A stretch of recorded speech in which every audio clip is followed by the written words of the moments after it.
Good morning, friend, and welcome again in my educational channel Masum Tutorials. So today we are going to understand very important topics of math, that is coordinate geometry in 3D. So start करते हैं. So coordinate geometry in 3D आज जो है हम लोग basic इसका देखने जा रहे हैं, ठीक है.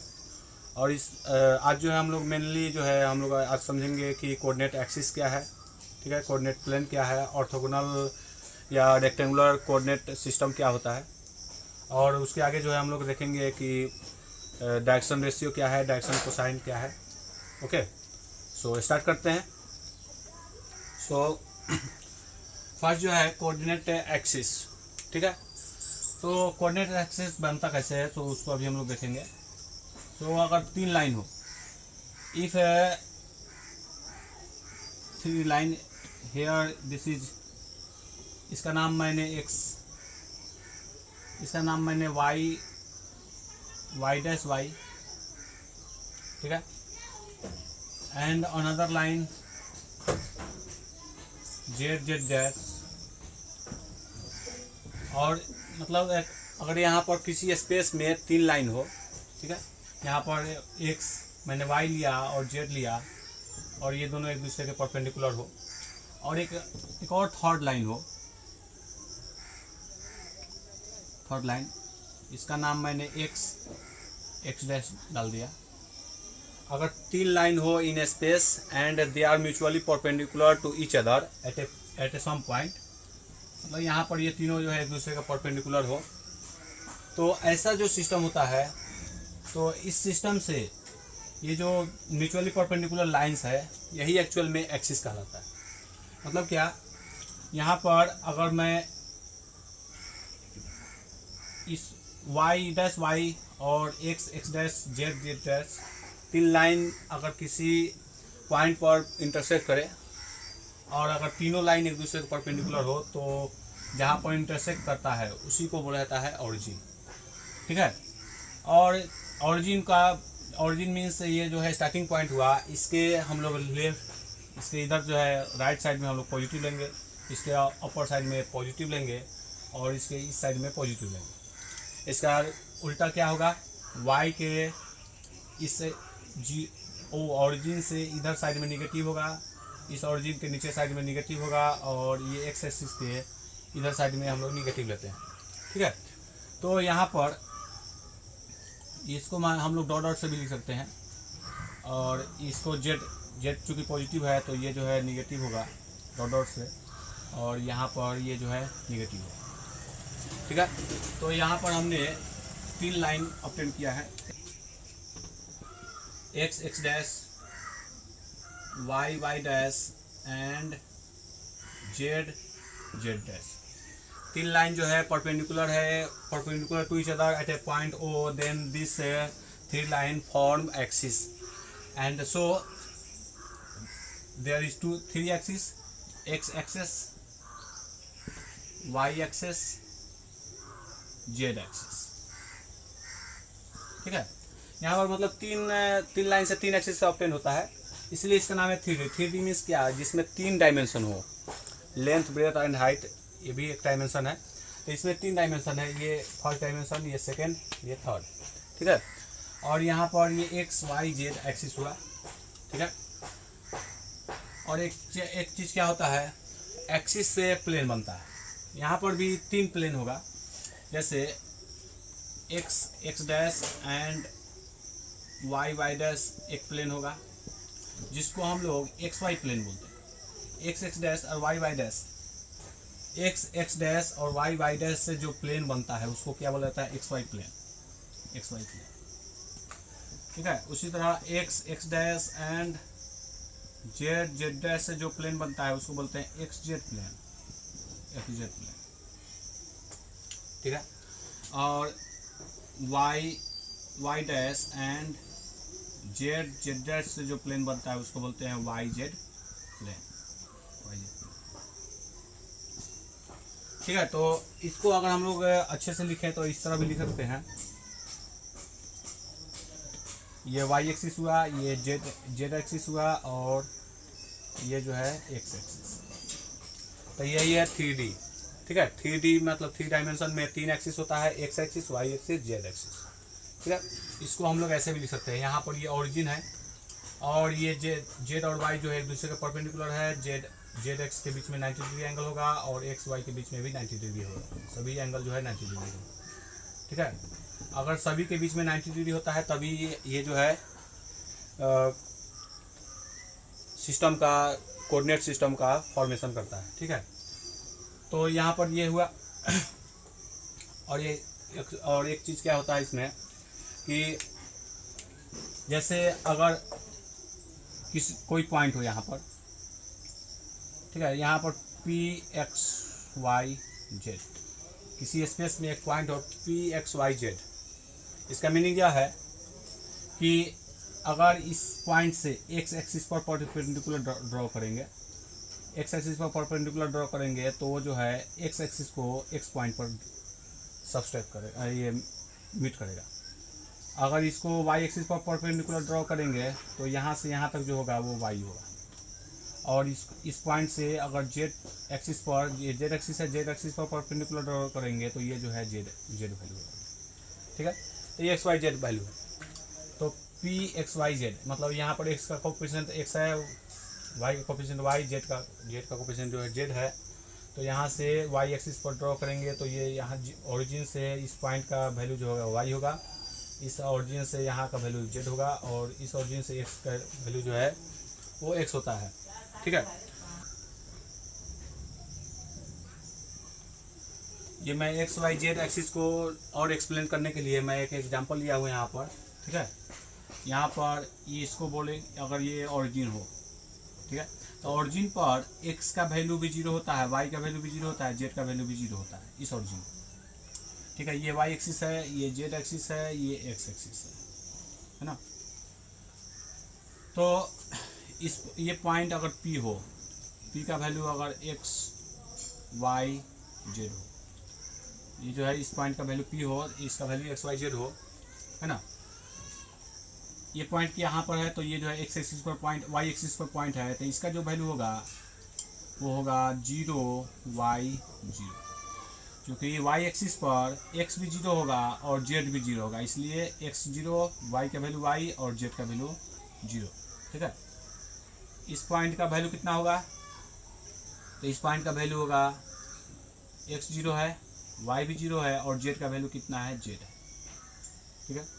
इसका वैल्यू कितना होगा, तो एक्स का वैल्यू एक्स है, एक्स एक्सिस पर पॉइंट जो है सब एक्स, उसका वैल्यू एक्स है तो ये एक्स हुआ, वाई का वैल्यू 0, वाई जेड का वैल्यू 0, ठीक है। तो ये हुआ एक्स का कोऑर्डिनेट, ये वाई का कोऑर्डिनेट, ये जेड का कोऑर्डिनेट, है ना। अब यहाँ पर हम लोग अभी देखे थे कि यहाँ पर 3 प्लेन बनता है, x y plane, x z plane और जेड एक्स प्लेन। ये जो प्लेन है, ये जो प्लेन बन रहा है एक्स एक्सिस और वाई एक्सिस से बन रहा है ना। तो एक्स एक्सिस और वाई एक्सिस से जो प्लेन बना उसका ये एक पॉइंट है, एक्स एक्सिस और वाई एक्सिस के बीच में ये पॉइंट है। अगर इसका नाम नेमिंग अगर हम लोग कर दे,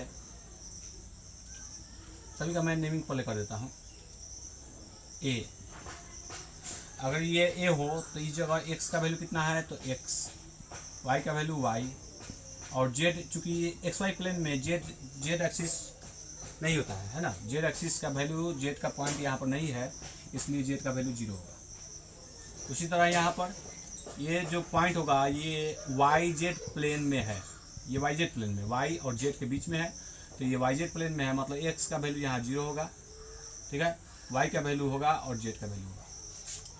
यहाँ पर क्या होगा, ये जो है एक्स जेड प्लेन में है, ये पॉइंट एक्स जेड प्लेन में है, तो इसका एक्स का वैल्यू, वाई का वैल्यू 0 होगा, है ना, और यहाँ पर जेड होगा। सो ये सब पॉइंट है ना। इसको मैंने एक क्यूब से डेमोन्स्ट्रेट किया है, तो ये सभी हुआ।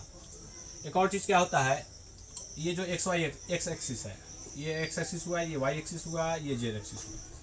तो एक्स एक्सिस जो होता है, अगर मैं एक्स एक्सिस को मानूँ, ये वाला x axis is perpendicular to y z plane. X axis जो होता है वाई जेड प्लेन के परपेंडिकुलर होता है। उसी तरह वाई एक्सिस जो होता है इज परपेंडिकुलर टू, वाई को छोड़ाकर यहाँ पर क्या होगा, एक्स जेड प्लेन, है ना। वाई एक्सिस, ये जो वाई एक्सिस है वो परपेंडिकुलर टू होगा एक्स जेड प्लेन के ये परपेंडिकुलर होगा, और जेड एक्सिस जो होता है perpendicular to x y plane होता है। ये बहुत इंपॉर्टेंट पॉइंट है ना। इसका यूज जो है हम लोग आगे करेंगे। ये सब जितना चीज़ अभी मैं बता रहा हूँ ये अभी बेसिक है ना। 3D का ये बेसिक टर्म्स है, इसको समझना जरूरी है, तभी जो है आप जो है आगे चलकर अच्छे से इस चैप्टर को बना पाएंगे, ठीक है। इसलिए मैं ये सभी पॉइंट को बता रहा हूँ, है ना। तो ये सभी पॉइंट हुआ। ये जो एक्चुअल में इसको रेक्टेंगुलर सिस्टम भी बोला जाता है। ये सभी एक्सिस, यहाँ एक्स एक्सिस, वाई एक्सिस और जेड एक्सिस, तीनों को एक साथ बोला जाता है रेक्टेंगुलर और orthogonal system of coordinate axis. X axis, y axis और जेड एक्सिस एक सिस्टम बन गया, और तीनों को एक साथ क्या बोलेंगे, रेक्टेंगुलर और orthogonal system of coordinate axis, ठीक है। आई hope you understand all this terms. Okay, तो आगे देखते हैं। अब एक फॉर्मूला मैं अभी बताने जा रहा हूँ, distance between two point in space. Space यहाँ पर क्यों बोला जा रहा है? स्पेस मीन्स जहाँ 3D को है एक्चुअल में स्पेस बोलते हैं, जिसमें लेंथ, ब्रेथ और हाइट तीनों हो, एक्चुअल में वही स्पेस है ना। कोई भी स्पेस मतलब होता है जगह, जगह में क्या होता है, लेंथ भी होता है, ब्रेथ भी होता है और हाइट भी होता है। इसलिए distance between two point in space means एक मैं एक्सिस बना रहा हूँ 3D, ठीक है। ये वाई एक्सिस, ये जेड एक्सिस, ये एक्स एक्सिस, ये सभी जो एक दूसरे का परपेंडिकुलर है ना। ये हम लोग पहले अभी देख चुके हैं। एक पॉइंट ऑफ P, इसका वैल्यू दिया हो x1, y1, z1 हो, और एक पॉइंट ऑफ Q, इसका कोऑर्डिनेट दिया हो x2, y2, z2। तो डिस्टेंस ये कितना होगा, ये डिस्टेंस कितना होगा, ठीक है। इसी का फॉर्मूला, तो इसका डिस्टेंस का फॉर्मूला आता है PQ होगा लेंथ ऑफ लाइन, या डिस्टेंस भी बोल सकते हैं। PQ equal to root under x2 minus x1 का square plus y2 minus y1 का square plus z2 minus z1 का स्क्वायर, ठीक है। ये फार्मूला है, ऐसे इसको प्रूफ भी कर सकते हैं, लेकिन ज़्यादा इंपॉर्टेंट नहीं है प्रूफ करना। तो ये फार्मूला याद रखेंगे, ठीक है।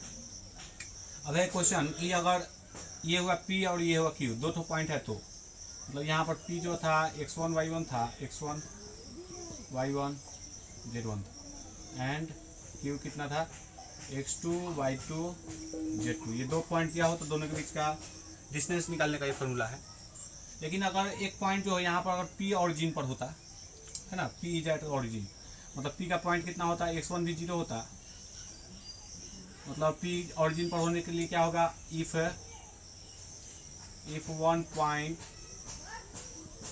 पॉइंट इज एट ऑरिजिन, है ना। मतलब P अगर ऑरिजिन पर है तो उसका OQ लिख सकता हूँ, ठीक है। तो OQ का फॉर्मूला क्या हो जाएगा, x2 माइनस 0, क्योंकि x1 जो है 0 होगा, क्योंकि इनिशियल पॉइंट क्या है, ऑरिजिन पर है, तो ऑरिजिन का वैल्यू x का वैल्यू 0 होता है। उसी तरह y का भी वैल्यू 0 होता है, और z का भी वैल्यू 0 होगा। इस जगह ऑरिजिन पर x का वैल्यू 0, y का भी वैल्यू 0, z का भी वैल्यू 0, इसलिए x1 की जगह पर भी 0 पुट किया, y2 की जगह पर भी 0 पुट किया, y1 की जगह पर, z1 की जगह पर 0 पुट किया। तो इससे हमें फॉर्मूला क्या आया, OQ इक्वल टू, अच्छा यहाँ x2 लिखा था, यहाँ x2 क्यों लिखा था, क्योंकि यहाँ x1 है तब x2 लिखा हूँ। यहाँ पर सिर्फ x है, इसलिए मैं x2 की जगह पर सिर्फ x लिख सकता हूँ, तो x square plus y square plus z square. ये फॉर्मूला होता है if one point is at origin. अगर एक पॉइंट ऑरिजिन पर हो तो, और दूसरा पॉइंट दिया हो कहीं पर किसी स्पेस में कहीं पर एक पॉइंट हो, तो उसके लिए ये फार्मूला होता है लेंथ निकालने का।